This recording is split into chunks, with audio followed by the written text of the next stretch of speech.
Hola amigos, vamos a ver el estudio analítico y representación gráfica de una función con una raíz cúbica. Ejemplo especial donde vamos a ver cómo encontrar y cómo representar los puntos singulares de una función. Vamos a darle ya.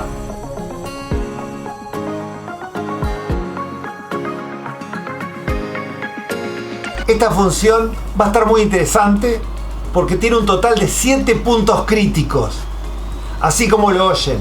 Así que no se la pierdan hasta el final porque va a estar muy buena. Bien, hay un paso que muchas personas no lo hacen o muchos profesores no lo enseñan, que es la paridad o imparidad de una función, o también llamado simetría de una función. Este paso solo lo voy a hacer para aquellos que lo hayan dado. Si quieren saltearlo, lo saltean. Pero si les interesa saber de qué se trata, tengo un video hablando de qué es la paridad o imparidad de una función. Bien, esto consiste simplemente en suplantar las x de la función por menos x. Y si el resultado que obtenemos es igual a la función f de x, en ese caso va a ser una función par. Y si el resultado que obtenemos es igual a la función menos f de x, la llamamos una función impar. La función par va a ser simétrica respecto al eje de la y. La función impar es simétrica respecto al origen de coordenadas. ¿Para qué sirve? Bueno, serviría para estudiar, en el caso de que sea par o impar, estudiar solamente la mitad de la función de 0 a más infinito y luego simetrizarla. O simplemente para corroborar que cuando armen la gráfica quede con esa simetría. En el caso que no dé ni f de x ni menos f de x, se dice que no tiene simetría y por ende no es par ni impar. Bueno, voy a suplantar las x por menos x. Este menos x está al cuadrado y sabemos que menos por menos es más. Quiere decir que el menos que está dentro del paréntesis lo podemos eliminar, quedando esta expresión. Y observamos que esto que está acá no es nada más ni nada menos que f de x. Por ende, nos va a quedar con este menos adelante y es menos f de x. Por lo tanto, es una función impar. Quiere decir que su gráfico es simétrico respecto al origen. ¿Y qué quiere decir eso? Por ejemplo, si el gráfico a la derecha del eje de la y fuera una cosa así, a la izquierda del eje de la y sería una cosa así. Y vamos a pasar al dominio de la función. Y como podemos observar, la única raíz que aparece es una raíz cúbica que no tiene condición de existencia. No tenemos denominadores, no tenemos radicales de orden par, por ejemplo raíz cuadrada, no tenemos logaritmo ni logaritmo con valor absoluto. Como no hay ninguna condición que genere puntos de no existencia, aclaramos y decimos directamente que el dominio de la función son absolutamente todos los números reales. Por ende, cuando pasamos a hacer la continuidad o el estudio de asíntotas verticales, decimos que f de x es continua para todo x perteneciente a los reales. Por ende, no hay que hacer ningún límite lateral porque no hay puntos de no existencia. Tampoco, obviamente, va a haber asíntotas verticales. Pasamos a estudiar el signo de la función. Observemos lo siguiente. X, que es el factor que está delante de la función, tiene raíz 0, como bien saben. Si yo igualo x a 0, su raíz es 0. Después, los valores que anulan a la raíz cúbica también van a anular a la función. Por ende, yo hago x cuadrado menos 4, que es lo que está dentro de la raíz cúbica, igual 0. Le hallo las raíces, obviamente son 2 y menos 2. No me digan que van a usar la calculadora para hallar las raíces de esta ecuación. El 4 que está restando pasa sumando. Y el cuadrado pasa como más menos raíz cuadrada de 4, o sea 2 y menos 2. Por ende, los ceros de esta función son 0, 2 y menos 2. Y si vieron el video donde yo explico cómo se estudia el signo en la función, ahí mencionábamos que los radicales impares tienen el mismo signo que lo que está dentro. Quiere decir que a los efectos de estudiarle el signo a esta función, es como que si la raíz cúbica no estuviera, es como que si estuviera entre paréntesis solamente el x cuadrado menos 4. O sea que para estudiar el signo, lo único que hago es poner las tres raíces que hallamos, obviamente en el orden correspondiente, menos 2, 0 y 2. Se les pone un cerito arriba porque son ceros de la función.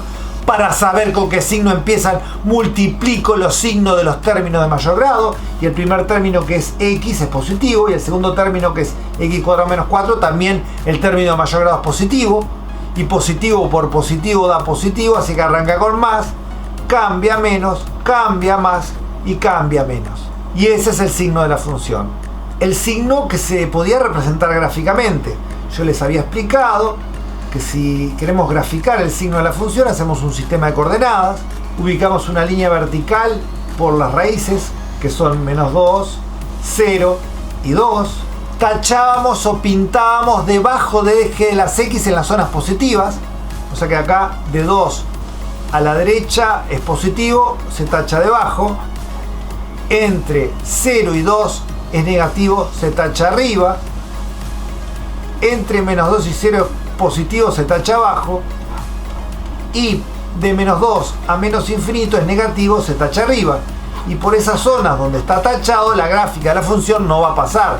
Quiere decir que si hay un gráfico, va a pasar por las zonas que están en blanco. Además sabemos que va a cortar al eje de las X en -2, en 0 y en 2. Probablemente, como la función es continua, la forma más básica es que sea una cosa así, tiki, tiki, tiki. ¿Se dan cuenta? Claro, si fuera un polinomio, pero esto tiene una raíz cúbica. Entonces, yo qué sé si la gráfica es así. Yo acá hice un máximo relativo y un mínimo relativo, pero podría dar otra cosa. Que no les diga que la gráfica no sea una cosa así. Yo qué sé, que venga por acá, pase por acá, haga una cosa así, pase por acá, haga otra cosa así. No sé, o sea, hay infinidad de posibilidades. Por eso es que tenemos que seguir estudiando. Vamos ahora con las ramas infinitas y asíntotas. Si no conocen cómo es el estudio de ramas infinitas y asíntotas, tengo un cuadro muy prolijo de qué pasos hay que seguir para hacerlo. Es más, les aconsejo que lo tengan a mano. Lo primero que se hace es el límite de la función para x tendiendo a infinito. Se supone que hay que hacer todo el estudio para más infinito y todo el estudio para menos infinito por separado. Yo lo voy a hacer junto porque en este caso este límite es bastante sencillo. Así que voy a poner acá más menos infinito. Es más, este límite ni siquiera es indeterminado. Observen, tanto más como menos infinito elevados al cuadrado tienden a más infinito. Porque más por más y menos por menos más. Más infinito menos 4 obviamente es más infinito. Raíz cúbica de más infinito es más infinito. Y como este que está acá adelante tiende a más menos infinito, infinito por infinito es infinito, más por más por menos menos. Quiere decir que para más infinito el límite dio más infinito, quiere decir que se va para allá, y que para menos infinito da menos infinito, que viene de allá. Después, cuando el límite no daba 0 o no daba un número, como acá que dio infinito, había que hacer la m, que era el límite de la función sobre x, también para x tendiendo a infinito. Este sí es indeterminado, pero es una indeterminación bastante pelota. Porque, a ver, la x se cancela así, pumba. Entonces lo que en principio era infinito dividido de infinito indeterminado, ya dejó de serlo. Y este límite obviamente da más infinito, por lo que vimos hace un rato, que esta expresión tendía a más infinito. Cuando el límite de la m daba 0, se decía que tiene la función dirección asintótica paralela al eje de las x. Cuando, como en este caso, da infinito, tiene dirección asintótica paralela al eje de las y. Y si el límite hubiese dado un número, nos comíamos un límite más, la n. Pero acá eso no pasa. Si quieren ver ejemplos donde tengo hecho eso, hagan lo que tienen que hacer. Ver el video del pelado de ramas infinitas y asíntotas. Además, yo ya tengo otros videos de estudio analítico completo, una función racional, una función logarítmica, una función exponencial. Y en esos videos está lo de estudio de asíntotas. Bien, ¿qué quiere decir? ¿Qué recorcholis quiere decir dirección asintótica paralela al eje de la y? Es que no tiene asíntota, que es como una rama parabólica media paralela, como que quiere ser paralela al eje de la y. O sea, lo que quiere decir es que estas flechitas que yo puse acá, así, no van rectitas, van una cosa así, viene una cosa así, y acá se va como una cosa así, tipo como una parábola. Y vamos a pasar ahora a un paso fundamental, el crecimiento de la función, los extremos relativos, los primeros puntos críticos. Bien, para hacer el crecimiento de una función, debemos de hacer su derivada. Como esta función es una multiplicación, aplicamos la derivada de la multiplicación. Y como ven, dice que hay que derivar el primero, o sea, la derivada de x, por el segundo sin derivar, raíz cúbica de x cuadrado menos 4, más el primero sin derivar, x, por la derivada del segundo, que en este caso sería la derivada de la raíz cúbica. Listo, la derivada de x vale 1. Y para hacer la derivada de raíz cúbica tenemos otra fórmula. Esta que está acá, vamos a implementarla. Según esta fórmula sería u', o sea, la derivada de lo que está dentro de la raíz, sobre n, que en nuestro caso es 3, el índice de la raíz, por raíz cúbica de u, o sea, el x cuadrado menos 4, elevado a la n menos 1, o sea, este x cuadrado menos 4 lo pongo entre paréntesis y elevado a la 2. ¿Por qué? Porque si n es 3, obviamente n menos 1 es 2. La derivada de este polinomio es muy sencillo, la derivada de x cuadrado es 2x y la derivada de menos 4 es 0. Obviamente que tienen que conocer las fórmulas de derivadas y haber visto los videos del pelado de derivada de un polinomio, derivada de una función racional, derivada de un producto, derivada con logaritmo y exponencial. Bien, y acá en esta expresión nos quedaría el 1, lo puedo eliminar por 1 por cualquier cosa, es cualquier cosa. Este x que está acá lo multiplico por el 2x y me va a quedar 2x cuadrado sobre 3 raíz cúbica de x cuadrado menos 4 al cuadrado. Esto que está acá ya es la derivada, pero no la podemos dejar así, porque a este bicho no se le puede estudiar el signo. Claro, porque acá ya no hay más primas, ya está, pero hay que operar para achicar. Y acá habría que hacer como un denominador, lo más básico en este caso, como son dos sumandos, ¿sí? Ponemos el sobre 1, y es algo que a mí mucho no me gusta usar, pero se usa habitualmente. Hacemos la carita feliz, este por este y este por este. O sea, raíz cúbica de x cuadrado menos 4 lo multiplico por este denominador, que es 3 raíz cúbica de x cuadrado menos 4 al cuadrado. Y el 1 lo multiplico por el 2x cuadrado y queda 2x cuadrado. Y multiplico los denominadores entre sí, 1 por 3 raíz cúbica y queda 3 raíz cúbica de x cuadrado menos 4 al cuadrado. Acá viene un paso que, si no lo ven, es complicado, pero simplifica mucho. Este 3 lo puedo pasar para adelante y raíz cúbica de algo por raíz cúbica de ese algo al cuadrado es lo mismo que raíz cúbica de ese algo al cubo. Quiere decir que esas dos raíces cúbicas las voy a juntar en una sola, raíz cúbica de x cuadrado menos 4 al cubo. Bien, hecho eso, observamos que la raíz cúbica se cancela con el cubo. Ojo que si fuera raíz cuadrada y cuadrado no es así nomás, quedaría valor absoluto. Sin embargo, en los radicales impares no pasa nada. Podemos hacer la distributiva del 3 con los términos que están entre paréntesis, 3 por x2, 3x2, 3 por menos 4, menos 12, más 2x2, y por último juntamos el 3x cuadrado con el 2x cuadrado, quedando 5x cuadrado menos 12 sobre 3 raíz cúbica de x cuadrado menos 4 al cuadrado, y más no se puede achicar, y esta es nuestra bendita derivada primera de la función. ¿Qué tal?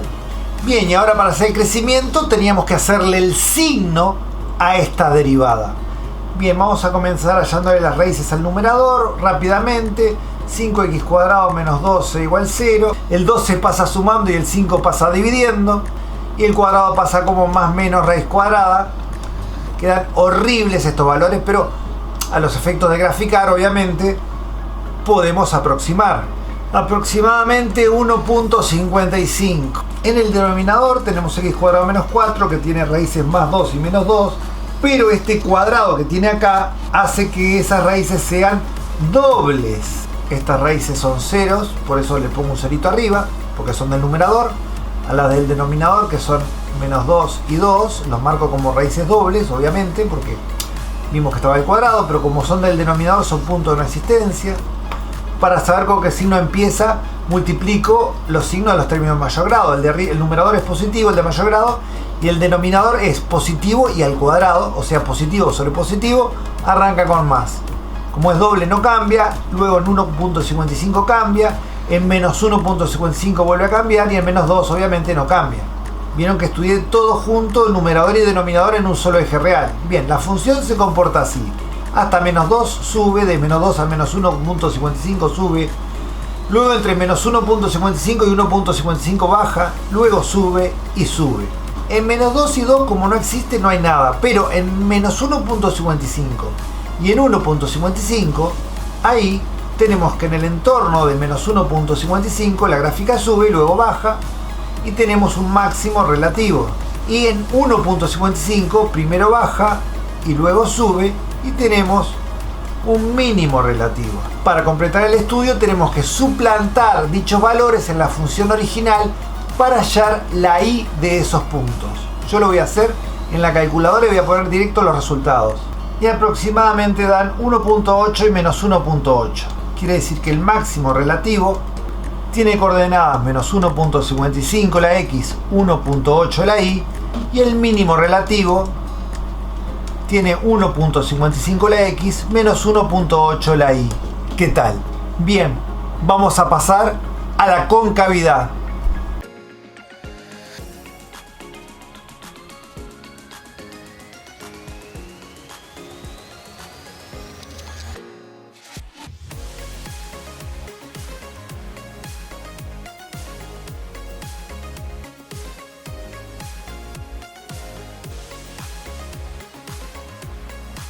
Bien, y ahora para el estudio de la concavidad vamos a estudiar el signo de la derivada segunda. La ecuación del numerador es 10x3 menos 72x igual 0. Es de tercer grado sin término independiente, así que voy a proceder a sacar x de factor común. Y voy a aplicar la propiedad jankeliana que permite igualar a 0 cada factor por separado, generando una raíz x igual 0 y las otras dos las hallamos resolviendo esta simple ecuación de segundo grado incompleta. Pasamos al 72 sumando y el 10 dividiendo, el cuadrado como más menos raíz cuadrada, y vamos a aproximar estas raíces obteniendo aproximadamente más menos 2.68. En el denominador tenemos x cuadrado menos 4 igual 0, que ya sabemos que tiene raíces más menos 2, desde hoy sabemos eso. Como está elevado a la 5, que es impar, y tiene raíz cúbica, que es radical impar, el signo de esa expresión es exactamente el signo de x cuadrado menos 4. O sea, va a cambiar el signo en más 2 y en menos 2. Quiere decir que en nuestra derivada segunda, para hacerle el signo, vamos a ubicar las raíces del numerador y del denominador. Del numerador menos 2.68 y 2.68 aproximadamente. Son ceros porque son raíces del numerador. Y no nos olvidemos de este x igual 0, que también era raíz. Y el denominador x cuadrado menos 4 tiene raíces 2 y menos 2, pero como el exponente es impar en la derivada segunda, no son raíces dobles como en la derivada primera, son raíces simples, pero en ellas la función no existe. Así que ponemos acá el menos 2 que no existe y el 2 que no existe. Y si multiplicamos los signos de los términos de mayor grado de numerador y denominador, empieza con más. Cambia menos, cambia más, cambia menos, cambia más y cambia menos. Y el signo de la derivada segunda no nos da el crecimiento como en la derivada primera, nos da la concavidad. Si es positivo es alegre, si es negativo es triste. O como decía un profesor que yo tenía hace muchos años, allá en la década del 70, bigote chino y bigote italiano. Bigote chino, bigote italiano, bigote chino, bigote italiano. Parece que en esa época los italianos usaban este bigote y los chinos usaban este. Miren, tenemos unos cuantos cambios de concavidad y aparentemente 3 puntos de inflexión. Los puntos de inflexión son las raíces o los ceros de la derivada segunda. Y tenemos que hallar dos cosas: sus coordenadas, o sea, suplantar menos 2,68, 0 y 2,68 en la función original. Y tenemos que hallar la pendiente de la tangente para ver qué inclinación tiene. Para eso hay que sustituir esos valores en la derivada primera. Voy a hacer todo ahora como chorizo en la calculadora, y ustedes, si quieren corroborarlo en sus casas, lo corroboran. Bien, y aquí las tienen, las coordenadas de los 3 puntos de inflexión y sus respectivas pendientes de las tangentes. Todo esto tienen que tenerlo bien copiadito, porque cuando lleguemos al final, que tenemos que armar la gráfica, tenemos una cantidad de datos. Bien, y ahora vamos a pasar al estudio de los puntos singulares, motivo por el cual estoy haciendo este video, así que no se lo pierdan hasta el final. Bien, y llegamos al paso final previo a la representación gráfica, los puntos singulares, y motivo por el cual estoy haciendo este video, ya que en el video anterior subí un cuadro con el estudio completo de los distintos casos de puntos singulares. Uno de los casos para determinar si hay puntos singulares eran los valores que anulaban los radicales impares, siempre y cuando la función existiese para dichos valores. Y ya vimos cuando estudiamos el signo de esta función que 2 y menos 2 anulan al radical, o sea, y la función existía para todos los reales. Quiere decir que en 2 y en menos 2 deberían haber puntos singulares. Pero además, si nos basamos en la definición de punto singular, que eran aquellos puntos donde la derivada no existía y la función era continua, si le hacen el dominio a la derivada, van a ver que el denominador se anula para 2 y menos 2.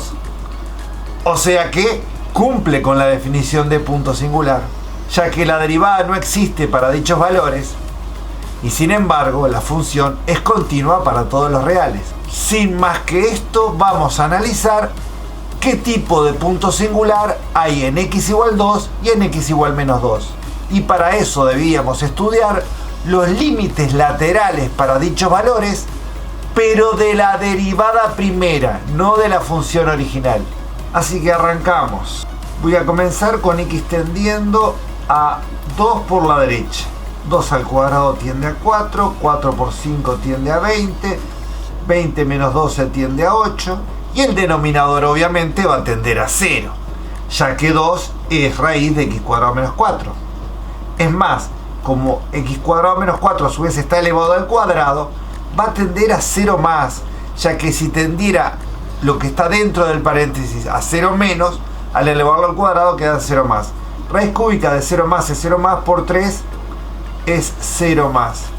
Y 8 sobre 0 más no es indeterminado, da más infinito. Un número común y silvestre como 8 dividido un número enormemente pequeño positivo va a dar un número enormemente grande positivo. Y saben que si yo estudiara los límites para x tendiendo a 2 por la de izquierda, para x tendiendo a menos 2 por la derecha y para x tendiendo a menos 2 por la izquierda, todos van a dar exactamente lo mismo, más infinito.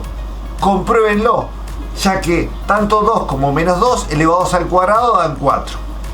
Y ambos valores anulan al denominador. Así que va a ser exactamente la misma circunstancia que hicimos recién. Cuando ambos límites laterales daban más infinito, si se fijan en el cuadrito que yo expliqué en ese video, lo que teníamos era un punto de inflexión con tangente vertical creciente. Recuerden que 2 y menos 2 eran raíces de la función original. O sea que la función corta el eje de las x en 2 y en menos 2. O sea que f de 2 es 0 y f de menos 2 es 0, obviamente. En dichos puntos entonces encontramos que hay tangente vertical. Y si es de tangente vertical creciente, como dijimos recién, va a tener esta formita. Tanto en menos 2 como en 2. Bien, y ya estamos aptos a juntar todos los datos que tenemos y armar la gráfica. Bien, y llegamos a la gráfica de la función. Para adelantar, tenemos acá dibujado un sistema de coordenadas donde yo ubiqué los 3 puntos de inflexión y los extremos relativos, tanto el máximo como el mínimo. También tracé las tangentes verticales en -2 y 2, donde vimos que también existían 2 puntos singulares que eran puntos de inflexión con tangente vertical. Ergo, hay 5 puntos de inflexión. Ahora, en los puntos de inflexión que no son puntos singulares, que son puntos de inflexión comunes, debemos de trazar la tangente que embole. Y para eso hacemos lo mismo que les expliqué cuando hacíamos las semitangentes en un punto singular. Acá tenemos el punto de inflexión de coordenadas -2,68 y la y aproximadamente -4. La pendiente de la tangente en dicho punto era 3,7. Quiere decir que tenemos que hacer un segmento que mida una unidad hacia la derecha a partir de dicho punto de inflexión y 3,7 por ser positivo para arriba. Luego, para trazar la tangente, cerrábamos la hipotenusa del triángulo rectángulo cuyos catetos son los segmentos que acabamos de trazar, quedando una cosa así.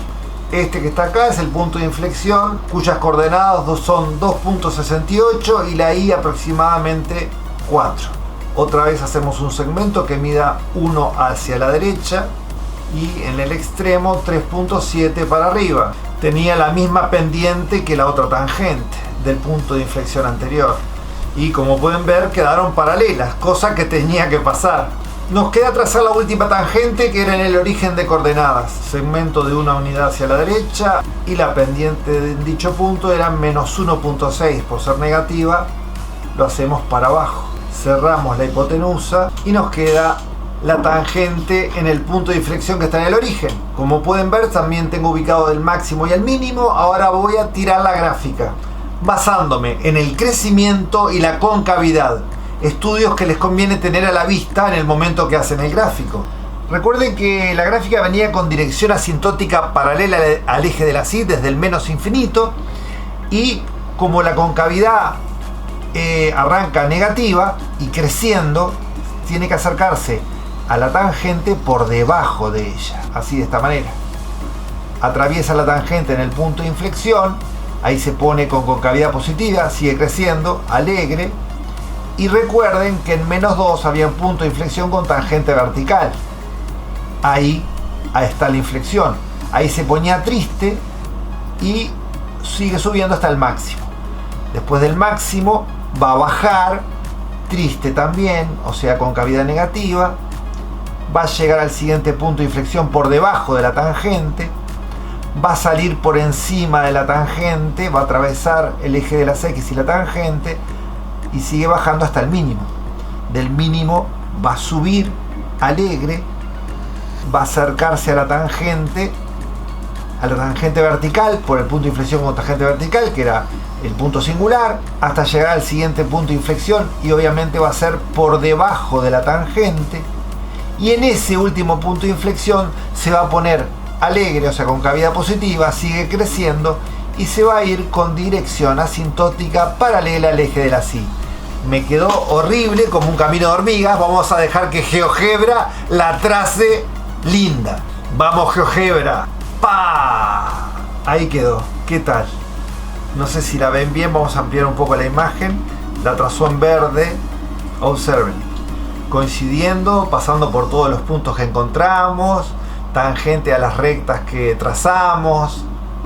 ¿Cuánto trabajo, no? Digo, ¿cuánto trabajo hay que tomarse para hacer la representación gráfica de una función que la escriben en 2 segundos en el GeoGebra y se las tira? GeoGebra también calcula derivadas, halla raíces, hace una cantidad de cosas. Tengo un video que explica cómo usar GeoGebra. Uno que explica cómo usarlo para cálculo, o sea, para análisis, o sea, para esta materia que no se llama matemática 1 ni matemática A, por favor, ese es el nombrete que le ponen en el bachillerato. También en algunos países se llama precálculo. Y tengo otro video que explica cómo usar GeoGebra para geometría métrica. Bueno amigos, espero les haya gustado. Nos vemos en el siguiente. Bye bye.